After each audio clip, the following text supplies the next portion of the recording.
Digital Etiquette Super Plan to Supersize Your Business. Annual Challenge Day 117 today. Sharon Horne-Ellstrom here. Today we're talking about a couple of things. I'm going to share one of my favorite tools with you, as well as step 3 of our super framework this month, which stands for P, which is P in super, which is plan your path. And by path, I mean, what is the next step you need to take? So often we get locked in and frozen because we think we have to know the entire path, how we're going to get from point A to point B. How many of you have made a plan and by step 2, you already blew up the plan and had to have a whole new plan? It's one of the reasons I don't necessarily believe in business plans unless you're searching for funding from outside of your organization, because they just are never accurate. As soon as we put a plan or a budget in place, guess what? We've found ways to not meet or make that particular thing. But it does help to have a guideline. So we're going to talk about that.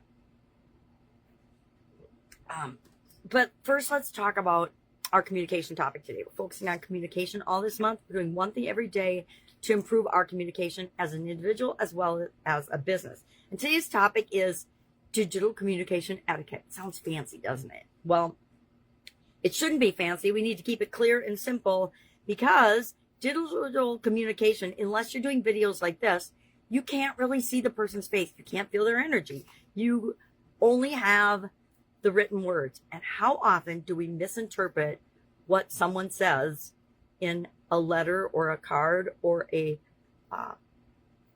two-dimensional thing like a text or a letter or an email? I don't know about you, but it's happened to me a lot where I send something off because I tend to be really clear and straightforward and direct, and people took it the wrong way. Of course, I didn't mean it that way, but I learned a long time ago to be more careful in my choice of words, in my choice of expressions. I don't ever use, hardly ever these days, humor or sarcasm in my digital communication, because it just doesn't translate. It doesn't translate. Nobody can see you smiling through the text. Now, I will contend there is some truth behind the energy you put into something. Definitely comes through in the message, but that is so nebulous and so hard for people to duplicate. I don't usually talk about it. So the reason we want to be extra careful with digital communication is because it's so subject to misinterpretation. What happens when people get confused or misunderstood, or they don't understand or take something the way you intend it when you send it? Boom, conflict. Sometimes butting heads, sometimes end of business, sometimes ends of relationship. I'll never forget in high school when my son got broken up with over text. I'm like, who breaks up over text? Now it's probably really common nowadays, but I'm like, wow, how lame is that? Well, then they went on to become really good friends, but it was funny because I remember how heartbroken he was. He's like, she broke up with me in a text.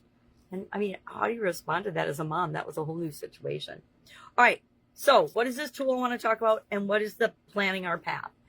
The tool I'm going to share with you goes against what I'm going to say about planning our path a little bit, but not really. To plan our path, we just need to brainstorm options to fill the gap between where we are and where we want to be with this area of communication that we've either set a goal in to achieve by the end of the year, or that we have picked as an improvement area that we really want to fix, usually way before the end of the year, but start improving right now. And again, we want to brainstorm a list, and we'll look at those things tomorrow, but we want to realize that we always have infinite possibilities and a whole lot of options and a whole lot of ways to do things. I don't know about you, but as humans, I think we tend to box ourselves in to thinking we have to do this or that to solve a problem. And it's never true. If you can only come up with 2 options, or if you're catastrophizing and saying, if this happens, it's the end of my business. If this happens, it's the end of the world. If this happens, it's the end of my relationship. Take a deep breath, close your eyes, take 5 deep breaths if you need to, but start over and say, okay, now I'm focusing on the problem and making it bigger than it truly is, because probably in a week from now, you're not even going to remember what it is, much less is it going to ruin your life. All right, so what's this tool?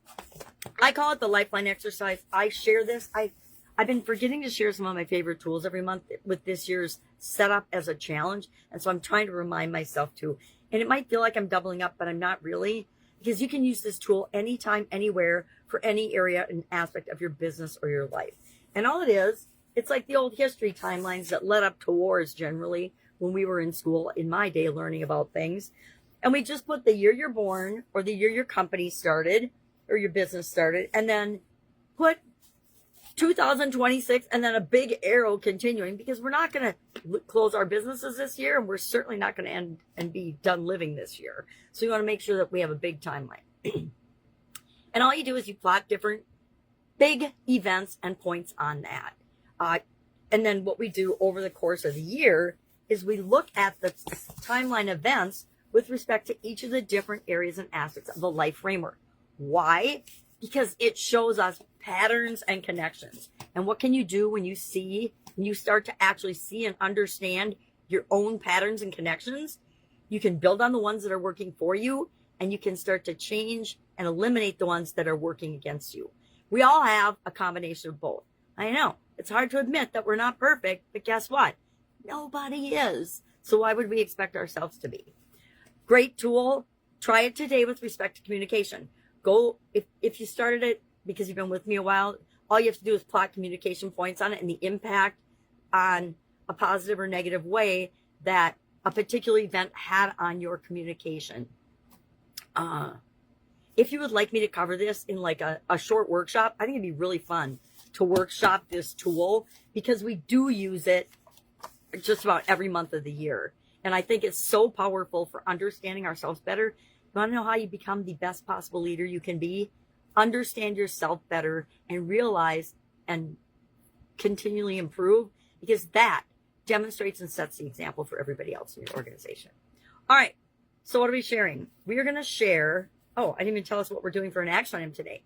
For an action item, I want you to pick one area of digital communication and I want you to review it. Maybe it's just your own personal text, or maybe it's the text from your marketing department, digital chats and things, and look at a couple of those and just review them and see, are they clear? Are they concise? Are they using techniques that people could misinterpret? Are they caring about the other person? Are they giving your customers a good customer experience? If not, time to tweak and change when you have your one thing. All right. If I can help you anyway, hit me up and ask. I have a bit of a golden gravelly voice, but I'm still here, still showing up. Just let me know. One of my reason I end each of these calls with ask is because I am a reformed non-asker. I asked for something yesterday and the person said yes, and I was so excited because I just hadn't been able to reach them. So today, do this. See if it has an impact on you. I guarantee it will. If you do the little things every day that I'm sharing, I guarantee you will not even recognize your business by the end of this year, because it will be so transformed in positive ways, right? We're not doing anything to make our businesses worse. If you would like more of this, if you want to know more about this, if you want to have it at your fingertips every day, hop on over to the Supersize Your Business School platform. On the school platform, I've got a freemium model where you can go and you can find all this and use it and apply it to your business. Why? Because we all need to be self-starters in our businesses. Now, if you want to join us and walk through a more detailed program of that, I am launching it in the next month or so for a few key people that are really ready to take their business to the next level and pull themselves out of the way. I don't know about you, but every time I've looked at my businesses by stepping back, I've realized I am the biggest bottleneck to my businesses. And I want to teach other people how to not be the bottleneck in their businesses too, to create the life that we really love and want, along with the business we really love and want, but in ways that work for us. All right. Have an awesome day. And I'll, of course, be with you tomorrow.